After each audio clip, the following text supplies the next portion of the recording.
I had to report this about what's going on in Cuba because when I was on Instagram just a few minutes ago, I saw a video about a young sister and she was talking about what's been going on in the past 3 days.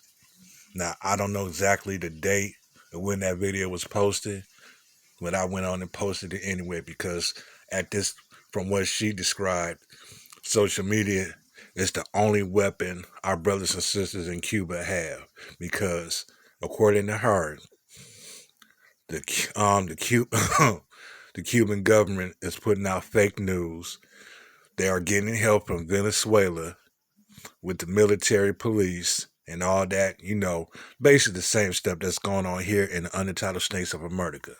So today I want to read you this article according to the Washington Post. Cuba's president confronts a nation in crisis. Among his challenges, he is no Fidel. No shit. If Fidel was still alive today, there wouldn't be no crisis in Cuba. And of course, some of us do know the history that Cuba has with the United States because Cuba was its ally to Black us back in the 1960s. Freedom, the crowd shouted. Down with Fidel. It was 1994, and hundreds of Cubans poured their rage and desperation onto the oceanfront boulevard known as the Malecon. The country was in the midst of an economic crisis known as the Special Period, when the collapse of the Soviet Union stripped Cuba of its primary trading partner and left the country on the brink of famine. Some 27 years later, the country saw even larger protests, with thousands across the island taking to the streets over similar complaints: a failing economy, tightened U.S. sanctions, food shortages, and blackouts that have left scores of Cubans sweltering in the heat. A spiked COVID-19 outbreak has only made matters worse. But there's one big difference. Fidel Castro, revered liberator, feared tyrant, master propagandist, is gone. We're just going to have to clear some of that up because I learned a little bit about Fidel Castro. He was not a tyrant as they trying to make him out. He was not a master propagandist. If anybody studied Fidel Castro, he was for the liberation of black Cubans, and he was allied with black us. He understood who the enemy was, which was the United States, or the unentitled snakes of America. He understood that. So right off the bat, they already trying to make him out to be a bad guy. Now, if they talk about propaganda, that's propaganda. Moments after police quelled the 1994 protests, Castro stepped out of a jeep onto the Mackinac. According to news reports from the time, to find almost magically a group of supporters shouted "Viva Fidel." When the current president, Miguel Diaz-Canel, walked through streets of protesters this week, he was cursed at. Diaz-Canel lacks the revolutionary pedigree of a Castro, a guerrilla fighter credited by his followers for freeing the island from the yoke of U.S. domination, nor has he yet displayed the kind of geopolitical sleight of hand that Castro relied on to wiggle out of difficult situations. While Diaz-Canel has shown no aversion to strong army and deteriorating protesters, neither does he have Castro's decades-long record of constant and brutal repression of political opponents. Diaz-Canel is dealing with a situation much more complicated than the one in 1994, said Miguel Cuyula, an architect and urban planner in Havana. And he's no Fidel. That's a fundamental difference. A former education minister, longtime bureaucrat, and communist loyalist, Diaz-Canel became Cuba's new head of state in 2018 after nearly 6 decades of Castro rule. This year, he succeeded Raul Castro as first secretary of the Communist Party. Diaz-Canel's ascension coincided with a number of crippling developments. Gross domestic product shrank by 11% over 2020, and economic minister Alejandro Gil has admitted it may take several years for the country to fully recover. The nation is facing an estimated 500% inflation rate. The economic collapse of Cuba's once oil-rich patron, Venezuela, coupled with U.S. sanctions tightened by the Trump administration and thus far maintained by the Biden administration, had left the island struggling. So there you go. And it's funny, because I talked to some people about this, and it's always the Republicans put the shit in the country, and then the Democrats come in and maintain it. And this is just more proof of how the Republicans and the Democrats were together. They do not care about nobody but their own selves. They are wings of the same bird. That's why you hear the left and the right. That's why I don't vote, because I don't trust them. Look what they're doing to our people in Cuba. Now, some of us here in America will say those are not our people, but they are black people in Cuba. Economically, the treasury is empty, said Richard Fenberg, a professor at the University of California at San Diego. Protesters and Cuba analysts alike are wondering whether this could be a tipping point toward long-awaited economic reforms in the country, or whether the protests will simply lead to further repression. Excuse me. Either way, this means a change in Cuba, said Pavel Vidal, an economist who previously worked at Cuba's central bank and now teaches at I ain't even gonna pretend to pronounce that, in Colombia. We don't know when and we don't know when and we don't know how, but it's undeniable that this will mean a change in the dynamics of economic policy and politics itself in some way. A post-revolutionary leader, when Diaz-Canel replaced Raul Castro, Fidel's brother, as head of state more than 3 years ago, some Cubans were cautiously optimistic that this younger generation of leaders, born after the country's revolution, would usher in change. But in his inaugural speech, Diaz-Canel vowed to bring continuity to the Cuban Revolution and said there was no room for those who aspired to a capitalist restoration. In one of his first decrees as president, Diaz-Canel banned artists and musicians from operating in public or private spaces without prior approval of the Ministry of Culture. To many, the laws was no more than a repression of the liberty of expression, said Iris Ruiz, coordinator of the Descendant San Isidro movement. In the immediate aftermath of this week's historic protest, Ruiz said demonstrators saw a continuation of that repression. Diaz-Canel urged Cuba's revolutionary citizens to take to the street. Security forces have detained at least 400 people, human rights groups say, and have targeted journalists and activists by standing watch outside their homes. They're using the same playbook, but they have to apply it massively, said Juan Papier, a senior researcher for Human Rights Watch. The name of the game for the Cuban government has always been, we will repress with the least visibility possible. Man, don't that sound similar to what the Untitled Snakes of America government does to black us here? We will repress with the least visibility possible. But when you have hundreds of thousands of people in the streets, that's challenging. The detonations have led The detentions have led to condemnations from both the U.S. government and the UN human rights chief. It's funny how the U.S. always talk about human rights, but killing black us on a daily basis, leaving bodies of black men, boys, women, and girls in the streets. I mean, just look what's going on in South Africa. You actually think black people will actually be out here killing? We think we would actually be out here killing each other if it weren't for the influence of these devils? You got the same devils right here in Cuba. Over the course of the week, the president's tone began to change. While he continued to cast I need to learn how to start pronouncing these words better before I start doing these videos. So note to self. While he continued to castigate the protesters and blame the unrest on the United States, he started calling for unity and peace. In a televised speech on Wednesday, he admitted for the first time some of the government's missteps in handling power and food shortages. We have to gain experience from the disturbances, he said. We also have to carry out a critical analysis of our problems to act and overcome and avoid the repetition.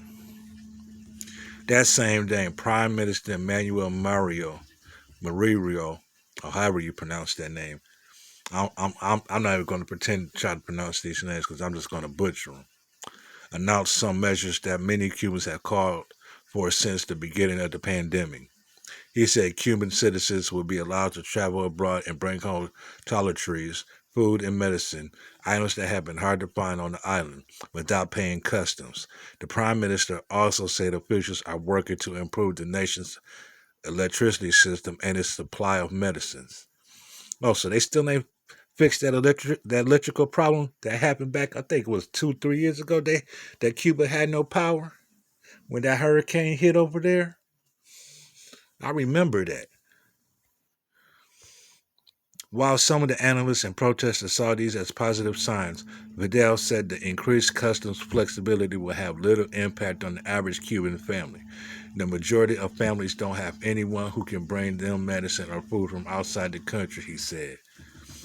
A descendant blogger and journalist sent a stronger message in response, tweeting, "Blood was not spilled on Cuban streets to import a few extra suitcases." A former Cuban diplomat said the government should have recognized its mistakes earlier, which I happen to agree with.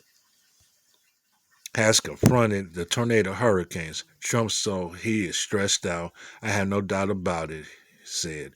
There is a group of ideologues surrounding Diaz-Canel who scared the hell out of him, which he said is part of the reason economic reform has been slow. But I think they have to do something, he added. A way out of the crisis. Within the past year, the Cuban government took two significant steps. It announced the largest devaluation of the peso since the 1959 revolution, and it said it would allow private businesses to operate in most sectors. Vidal, the economist, said he hopes the protests help loosen the state's grip over the economy. He also emphasized the need for Cuba to join international financial institutions to integrate into the global market, but this would require negotiation with President Biden. There we go, you got to beg the white man, who has so far not shown any desire to refresh relations with the country, which is no surprise because Cuba is one of the enemies of the unentitled states of America. There are a number of things that we would consider doing to help the people of Cuba, Biden said Thursday in a news conference, but it would require a different circumstance or a guarantee they will not be taken advantage of by the government. Come on. First of all, I wouldn't even trust the United States with anything because they shown they intent. If it's not for their own greed, self-interest, they wouldn't negotiate with Cuba. Where you think the one of the revolution was back in the 1960s when Fidel Castro was in charge? They couldn't stand Cuba.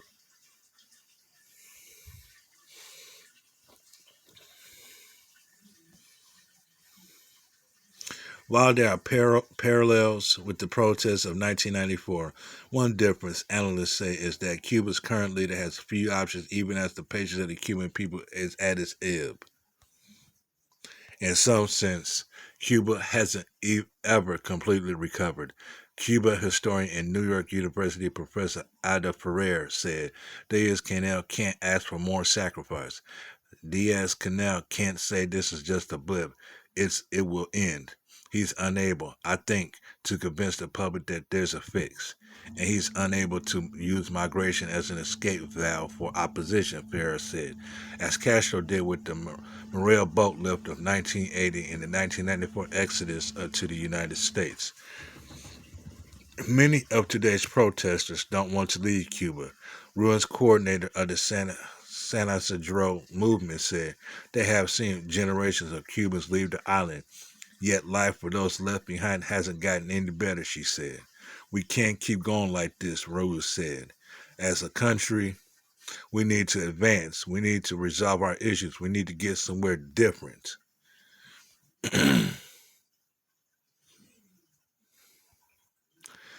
I'm going to read this. I'm going to click on this link right here and read this article. Because like I said, the same thing happening in Cuba is happening here in the Untitled Snakes of America. You know, just here in the Untitled Snakes of America, it's just hid better. There's many distractions here. And this was posted July 12th, updated July 13th.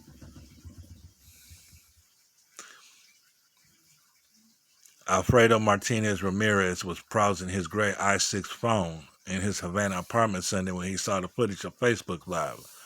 Ordinary people in the country's interior had taken to the streets to protest the communist government and its failure to protect population from a failing economy, energy shortages, and the ravages of the coronavirus. Okay, so reading this particular part, it started July 13th.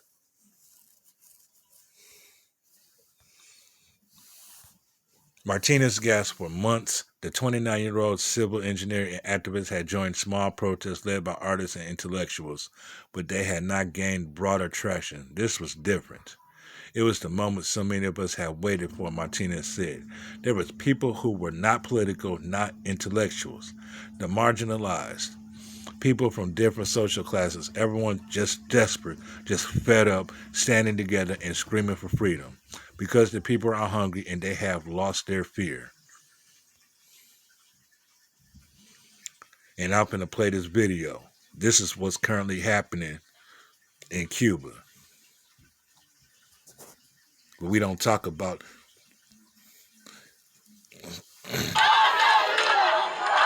Thousands of Cubans on Sunday took to the streets over a worsening economy, a display of civil unrest rarely seen in the communist-ruled island nation.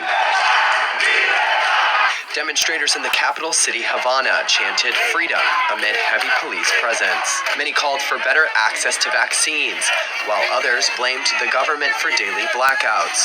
One protester said he was struggling to make ends meet in an economy plagued by sanctions and the global health crisis. We are here because of the repression against the people. They're starving us to death. Havana is collapsing. We have no house, we have nothing. But they have money to build hotels and they have us starving. Protests broke out in San Antonio de los Banos, which borders Havana, and later spread hundreds of miles east to Santiago de Cuba. In a televised speech to the nation, President and head of the Communist Party Miguel Díaz-Canel blamed unrest on foreign influence. He encouraged patriots to confront anti-government protesters. We will not allow any counter-revolutionaries influenced by the United States, allowing themselves to be carried away by all these strategies of ideological subversion to provoke destabilization in our country. There will be a revolutionary response. We call upon all the revolutionaries of the country, all the communists, to take to the streets to any of the places where these provocations are going to take place. Today, from now on, and in the following days. Cuba's economy contracted nearly 11% last year and 2% in 2021 so far.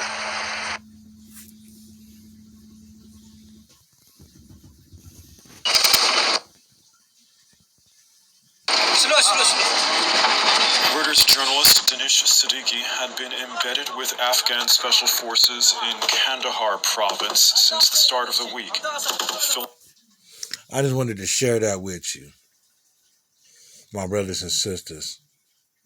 And the reason why I'm doing this is because we have brothers and sisters in Cuba where this is currently taking place.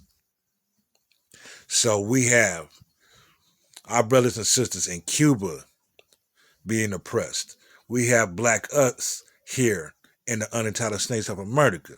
We have black us in Phoenix, South Africa being oppressed and murdered.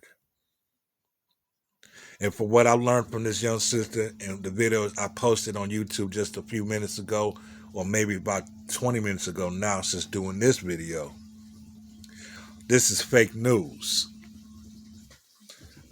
No different than what they do here. So let's understand, we do have allies, but our allies are black us and nobody else. No white people, no Hispanic people, no Asian people.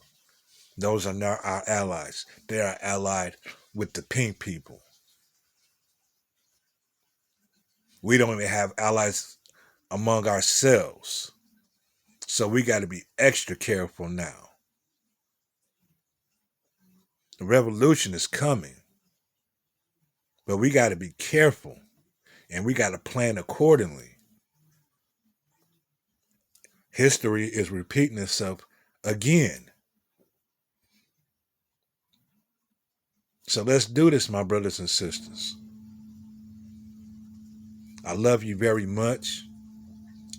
Let me know what you think about what's going on in Cuba and seeing black us being hurt out there, as well as here in South Africa.